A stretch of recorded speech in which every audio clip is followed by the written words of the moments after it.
On the good side naman guys, yung kaperahan nyo, sobrang ganda talaga ng status. For some of you guys, your prayers are being answered. And actually, yung iba sa inyo, talagang bumubuhos ang blessings guys. No? Bumubuhos. Ayan, nakikita nyo ba? Hindi ko alam kung nakikita nyo. Bumubuhos mga kapiksi. Yung mga blessings sa inyo ngayong November 16 to 30. Ayan, no, kasing-kasing puro bilog guys. Nakikita nyo ba? Bilog-bilog. Bilog-bilog. Bubuhos ang mga kasing-kasing. Bubuhos ang bilog-bilog sa inyo guys ngayong November 16 to 30.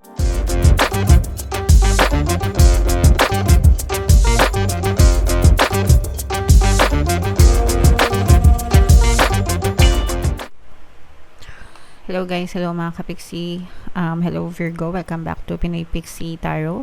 Ang pamagat ng episode natin for tonight is mid-month kapalaran para ngayong November 16 to 30 para sa Virgo, Sun, Moon, Rising, Sign, and Venus.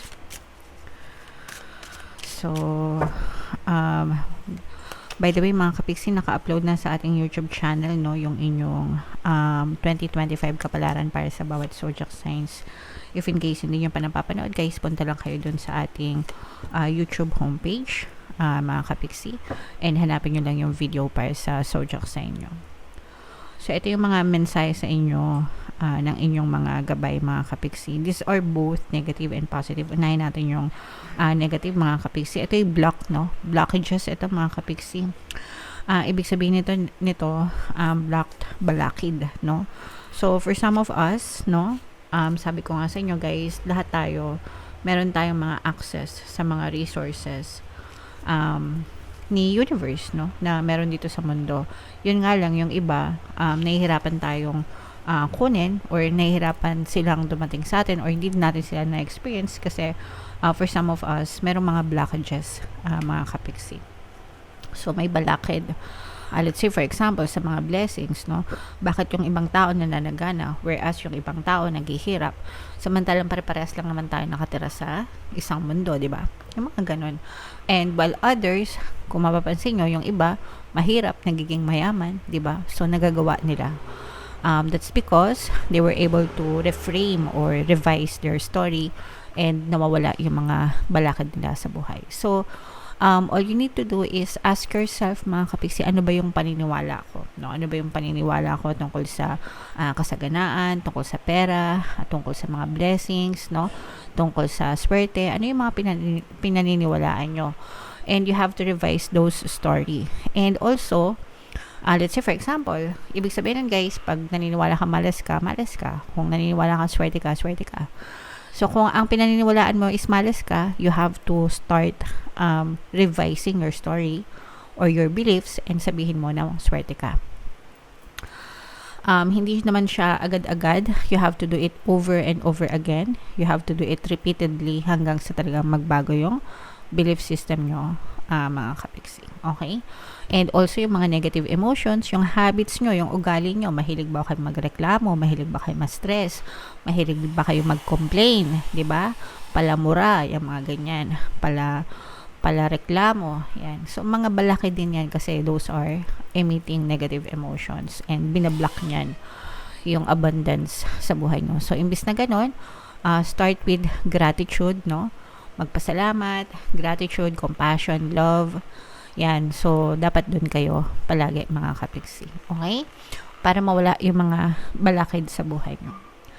And another message guys is may mga bagay na unexplainable, no? Hindi natin ma-explain as to why things are happening to us mga kapiksi.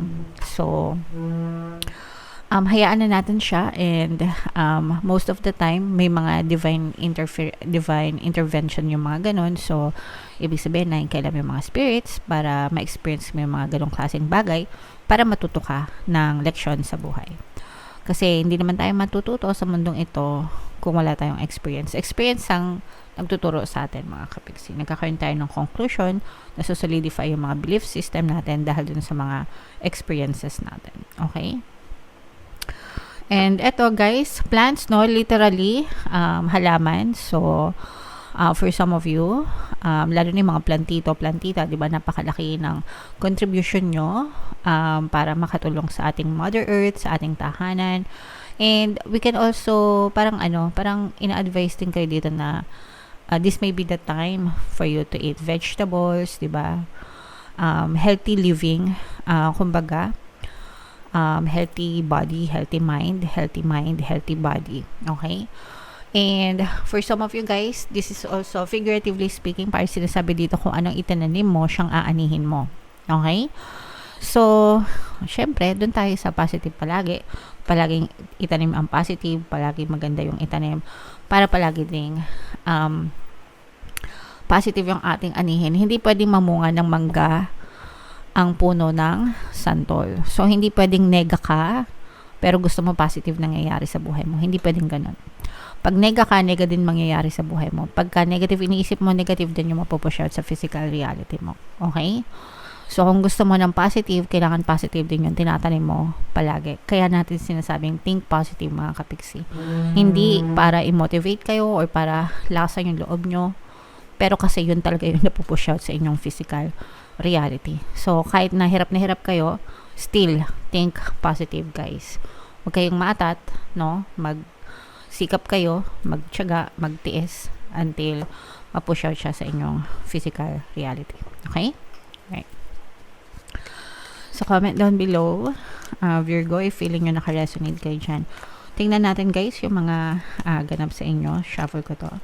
Habang sinashuffle ko to, mga kapiksi, panoorin nyo muna yung video natin regarding sa ating paano mag-manifest ng abundance video course. Kapiksi, sawa ka na ba sa mga struggles at hirap sa buhay mo? Masipag ka ba at masikap sa buhay ngunit hindi ka pa rin umaasenso? Ilang beses ka na bang nag-attempt mag-negosyo at mag-invest pero palagi ka pa rin nalulugi? Sa pagkakataon na ito ay maaaring may subconscious beliefs ka na nagiging balakid sa iyong pag-unlad at pagyaman. Introducing, paano mag-manifest ng abundance video course. Dito ay matututunan mong ma-overcome ang mga balakid mo para tuluyan ka ng umunlad, umasenso, sumagana, maging matagumpay, successful at maswerte sa iyong kabuhayan, pera, trabaho, negosyo, salapi at kaperahan ng bonggang-bongga. Dali, mag-send na ng email sa pinoypixie@gmail.com at simulan na ang iyong pagyaman ngayon. Alright, so sa lahat ng gusto mag-avail ng course, guys, mayroon tayong promo ngayong November. Magbibigay tayo ng 500 pesos na discount until November 30, guys, kaya mag-avail na kayo. And meron din tayong bagong course, mga kapiksi, paano mawala ang third party at magkaroon ng harmonious na relationship para mawala yung mga kabit na mga jowa nyo, guys. 20% discount until November 30, kaya mag-avail na kayo, mga kapiksi. Wow, so this is both negative and positive, guys, no? Virgo, kayo ay represent ng King of Pents sa ating spread. Unahin natin yung mga negative energies, mga kapiksi, kasi for some of you, maaari kayo nagkakaroon ng conflict, pag-aaway, pagtatalo with another person. Yung iba sa inyo, guys, parang nakakaranas kayo ng stress sa workplace, sa relationship, sa negosyo, ganun din, mga kapiksi. Kung kayo ay, let's say for example, negosyante, tapos may mga competitors kayo, mga kapiksi, no? Parang feeling ko na stress yung iba sa inyo kasi baka mas maraming kliyente yung competitors nyo, or baka mas maingay yung pangalan nila kaysa sa inyo, and effort naman nila yun, guys, no? So kung gusto nyo maging kagaya nila, effortan nyo rin, diba? Pero wag nyo silang hihilahin pababa. Wag kayong manghihila ng ibang tao pababa, mga kapiksi, para lang gumanda yung mga pangalan nyo, no? Yung mga nambabash-bash, naninira-nira, no? Huwag nyong gagawin yun, guys.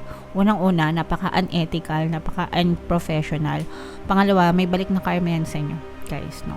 Babalik yan sa inyo. So, wag na. Be fair, mga kapiksi, and focus, guys, on yourself, focus on your products, focus on your business, focus on becoming a better version of yourself, mga kapiksi. Okay?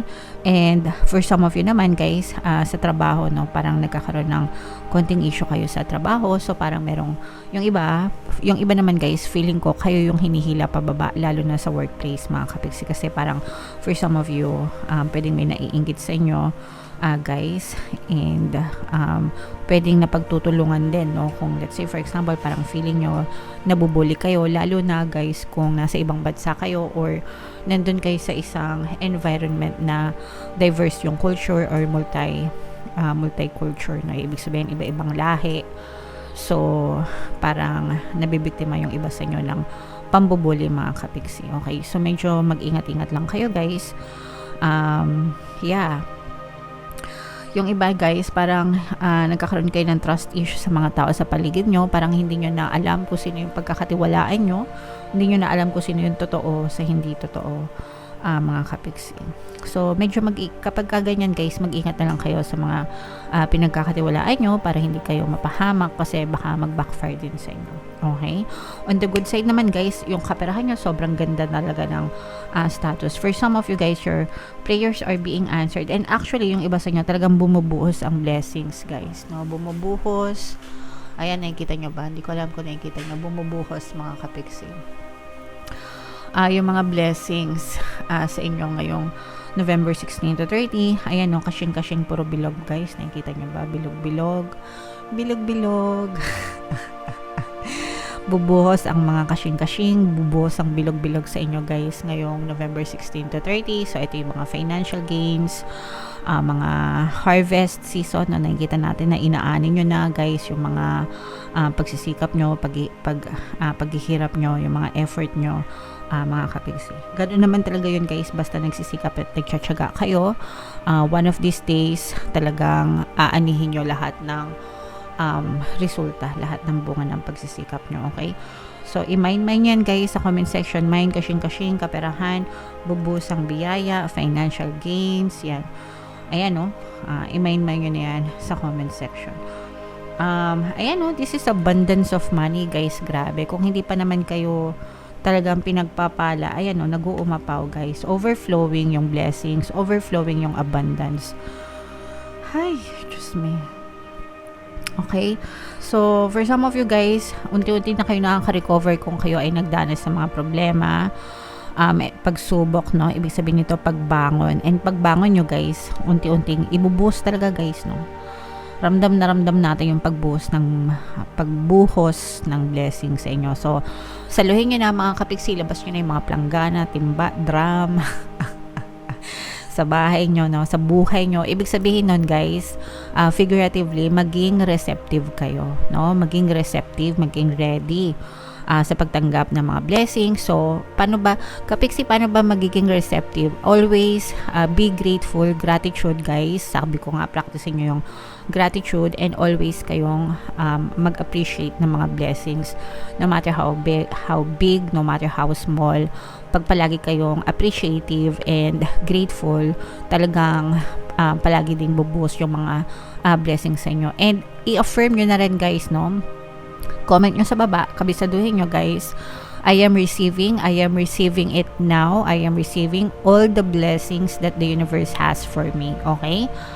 So, napaka-effective na affirmation guys, as in sobra. So, i-comment nyo na rin. Kasama din yan guys, yung affirmation na yan guys, kasama yan sa mga subliminals natin. Kaya kung mapapansin nyo, yung mga nakikinig ng subliminals niya, talagang bumubuhos yung mga blessings, no? So again guys, I am receiving it now. I am receiving all the blessings that the universe has for me. Okay? So i-comment nyo na yan sa baba guys. I-mind nyo na, huwag nyo nang pakawalan. This is abundance of money, abundance of blessings para sa inyo. So, grabe. Sobrang ganda. Saludo. Alright. So comment down below, Virgo, if feeling nyo naka-resonate kayo dyan. And ito yung ating 2025 kapalaran mga kapiksi, panoorin nyo na. And ito naman yung ating success stories ng paano mag-manifest ng abundance video course. Click here to subscribe guys, and ito yung ating mga